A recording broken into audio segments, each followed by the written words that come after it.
Jadi sesuai kitab Injil Lukas ayat 10-11, kelahiran Yesus itu adalah untuk seluruh bangsa. Bukan cuma untuk bangsa Israel, tapi untuk seluruh bangsa. Karena dikatakan di sini, kesukaan besar untuk seluruh bangsa. Hari ini telah lahir bagimu juru selamat, yaitu Kristus, Tuhan di kota Daud.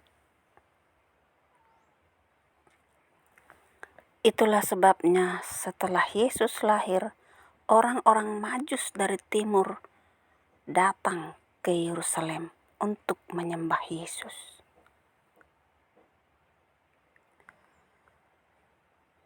Dan mereka bertanya, di manakah dia, raja orang Yahudi yang baru dilahirkan itu? Kami telah melihat bintangnya di timur, dan kami datang untuk menyembahnya. Jadi mereka datang untuk menyembahnya, karena malaikat telah memberitahu mereka bahwa yang lahir itu adalah Kristus, Tuhan.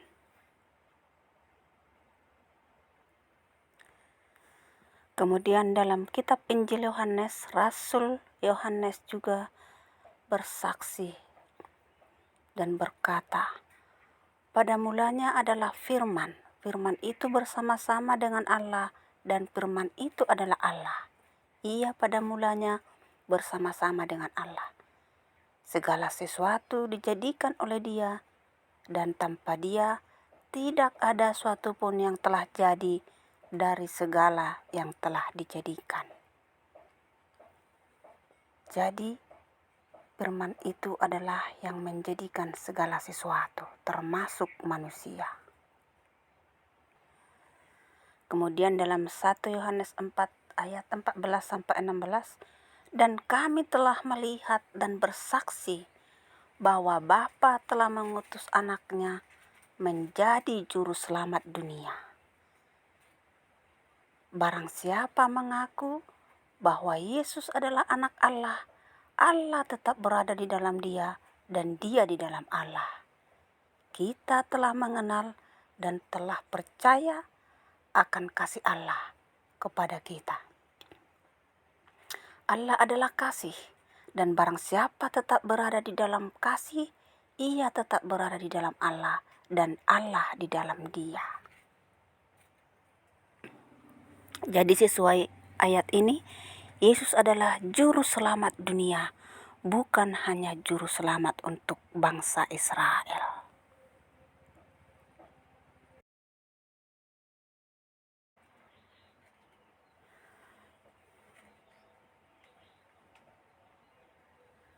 Dan dalam kitab Wahyu yang ditulis oleh Rasul Yohanes, yaitu di Wahyu 1 ayat 8, Yesus berkata, Aku adalah Alfa dan Omega, firman Tuhan Allah, yang ada dan yang sudah ada dan yang akan datang, yang Maha Kuasa. Yesus adalah ada dan yang sudah ada dan yang akan datang untuk menghakimi semua orang yang tidak percaya kepada Dia, bahwa Dia adalah Tuhan, dan menghukum mereka karena mereka tidak ikut diselamatkan karena tidak percaya dan tidak beriman akan keselamatan yang telah diberikan oleh Tuhan itu sendiri. Jadi ketika Yesus masih ada di dunia ini, Dia adalah firman yang hidup. Dia turun dari surga dan tidak membawa kitab suci karena Dia adalah firman itu sendiri.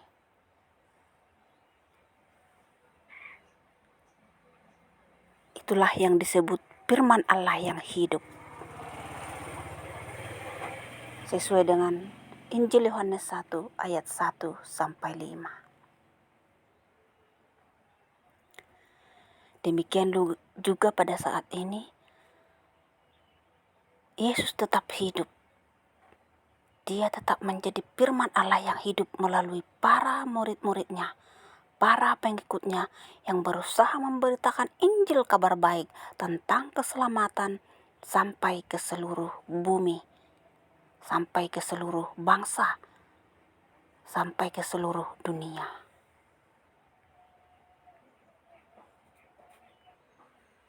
Dan dalam kitab Yesaya 43 ayatnya yang ke-11, Tuhan telah berfirman, Akulah Tuhan dan tidak ada juru selamat selain daripada Aku. Jadi kitab Injil bersaksi bahwa Yesus adalah juru selamat. Itu artinya Yesus adalah benar-benar Tuhan. Karena yang bisa jadi juru selamat hanya Tuhan.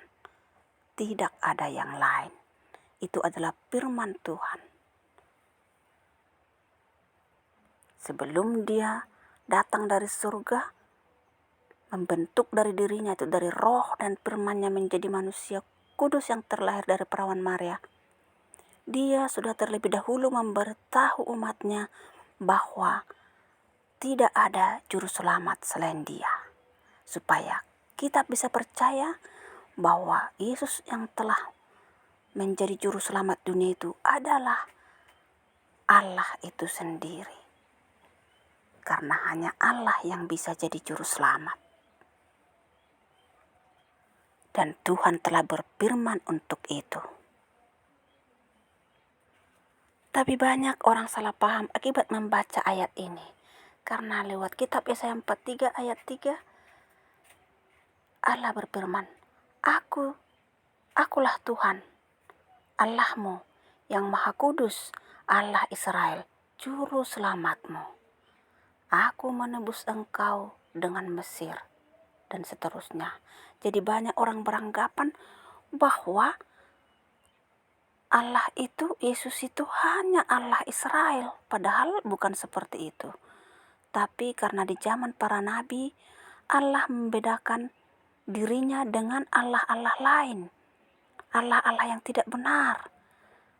Yang disebut Allah atau Tuhan bangsa-bangsa lain. Itulah dia menyebut namanya di sini Allah Israel. Jadi Allah yang benar itu dikasih tanda Allah Israel dengan sebutan Allah Israel. Sedangkan Tuhan-Tuhan berhala, patung-patung berhala, dewa-dewa berhala disebut Tuhan bangsa-bangsa lain. Nah, jadi akhirnya orang banyak berpikir bahwa Yesus itu hanya Tuhannya bangsa Israel. Sedangkan orang bangsa Indonesia dan bangsa lainnya Tuhannya berbeda. Tapi tidak seperti itu ya sahabat. Itu hanya zaman para nabi. Tuhan membuat seperti itu untuk membedakan dirinya dengan Tuhan-Tuhan yang tidak benar. Tuhan-Tuhan berhala. Jadi dia menyebut dirinya Tuhan bangsa Israel karena dia berjanji akan menyelamatkan bangsa Israel. Dalam artian orang-orang yang beriman dan setia kepada Tuhan. Itu adalah dalam arti rohani. Disebut bangsa Israel adalah orang-orang yang beriman dan setia dan percaya kepada Tuhan. Yang tidak mau menduakan Tuhan dengan patung-patung berhala. Itulah sebabnya Yesus memerintahkan murid-muridnya untuk pergi memberitakan Injil kabar baik tentang keselamatan sampai ke seluruh dunia, sampai ke ujung bumi.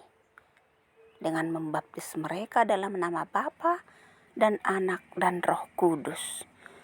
Karena Bapa, Anak, dan Roh Kudus itu adalah satu.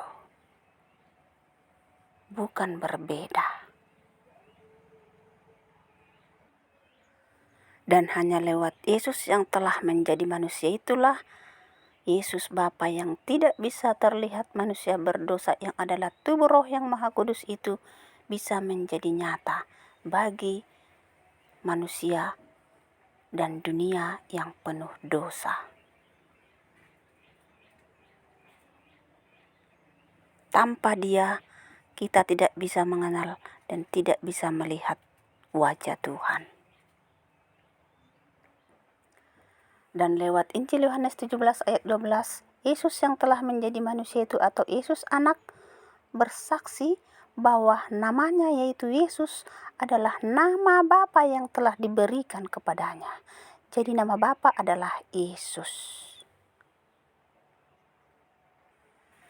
Dan sesuai 1 Yohanes 2 ayat 22,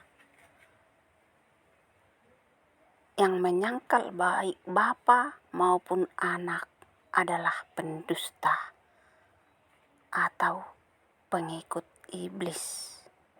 Dia adalah antikristus. Dia adalah anti Yesus. Dan kitab Kisah Para Rasul 10 ayat 36 juga bersaksi bahwa Yesus adalah Tuhan dari semua orang. Yesus Kristus adalah Tuhan dari semua. Itulah sebabnya dalam Injil Yohanes 15 ayat 6 Yesus berkata, "Barang siapa tidak tinggal di dalam aku, ia dibuang keluar seperti ranting dan menjadi kering. Kemudian dikumpulkan orang dan dicampakkan ke dalam api lalu dibakar." Maksudnya di sini dibakar dalam api neraka yang kekal.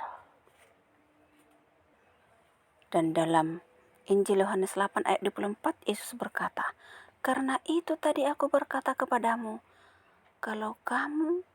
bahwa kamu akan mati dalam dosamu. Sebab jikalau kamu tidak percaya bahwa akulah Dia, kamu akan mati dalam dosamu."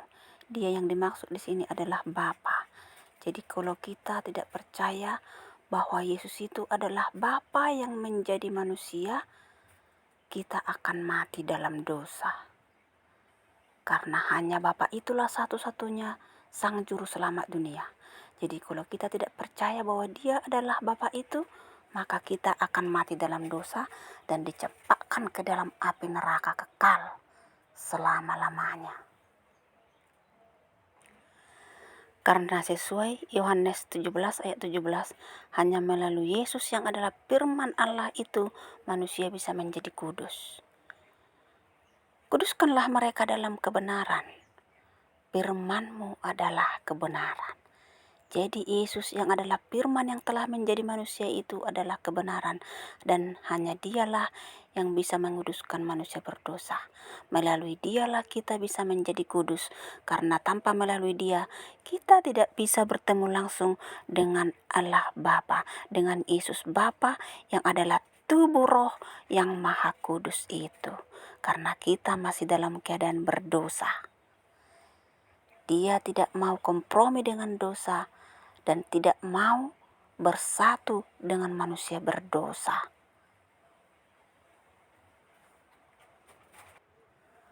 Untuk itu, siapkanlah hatimu, buka hatimu, terimalah Roh Kudus, yaitu Yesus itu sendiri, untuk masuk ke dalam hatimu, dan nantikanlah kehadiran Yesus akan kedatangannya yang kedua kali untuk menjemput murid-murid atau pengikut-pengikutnya untuk hidup bersamanya di surga, supaya di tempat di mana Dia berada, kita pun berada seperti janji Yesus dalam kitab Injil Yohanes 14 ayat 3-4 ini. Karena sesuai Injil Yohanes 14 ayat 6 ini, hanya Yesuslah jalan dan kebenaran dan hidup. Tidak ada seorang pun yang datang kepada Bapa kalau tidak melalui Dia. Itulah sebabnya dalam Injil Yohanes 14 ayat 7 Yesus berkata, "Sekiranya kamu mengenal aku, pasti kamu juga mengenal Bapa-Ku. Sekarang ini kamu mengenal Dia dan kamu telah melihat Dia."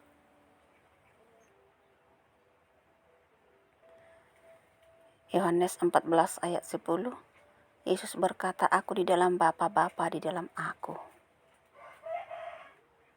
Dan Yesus mengaku bahwa perkataan yang dikatakannya itu bukan dikatakan dari dirinya sebagai manusia, tetapi dikatakan dari firman Allah, dan Bapalah yang mengatakannya, yang sedang berdiam dalam tubuh Yesus yang telah menjadi manusia itu. Oleh sebab itu Yesus berkata agar kita percaya bahwa Dia di dalam Bapa dan Bapa di dalam Dia. Dan apapun yang dikatakannya itu adalah firman Allah. Firman Allah yang disembah dan diimani semua orang beriman dan percaya kepada Tuhan semesta alam, Sang Pencipta.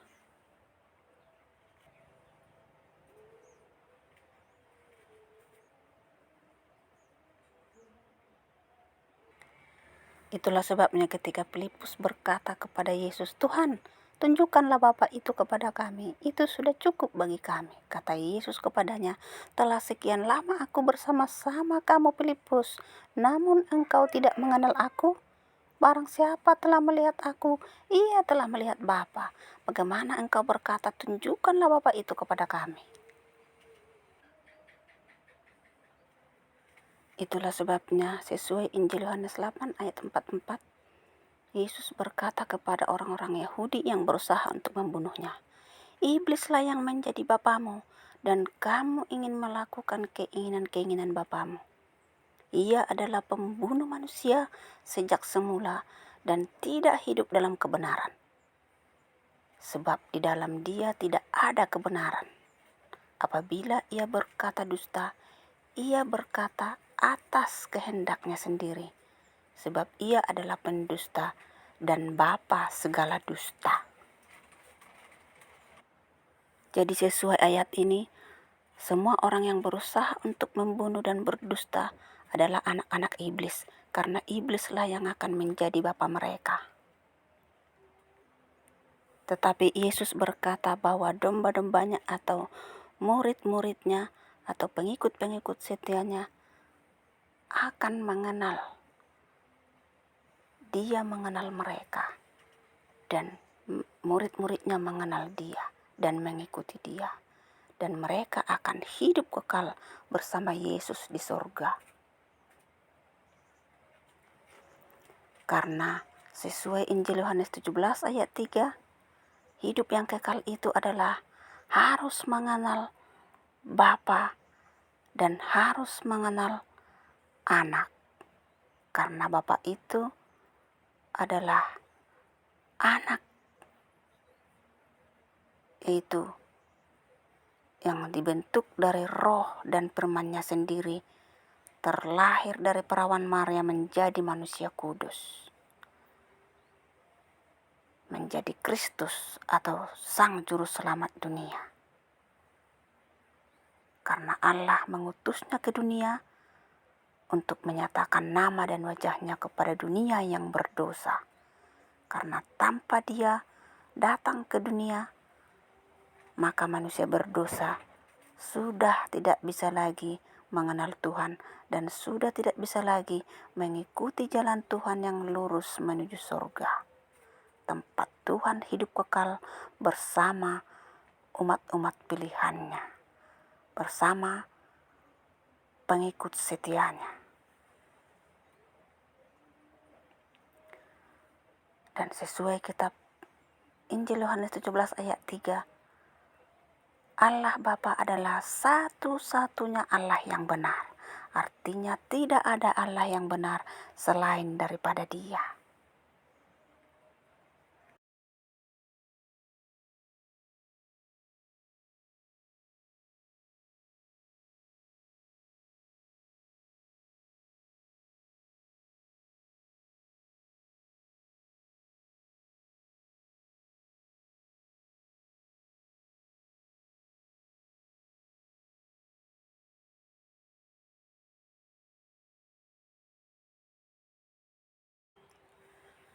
Salam damai dalam satu Tuhan, karena hanya ada satu Tuhan untuk semua orang.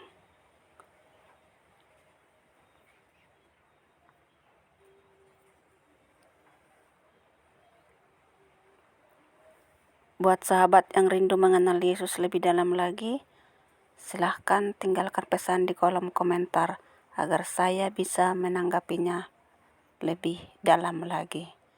Tuhan Yesus memberkati kita semua. Amin.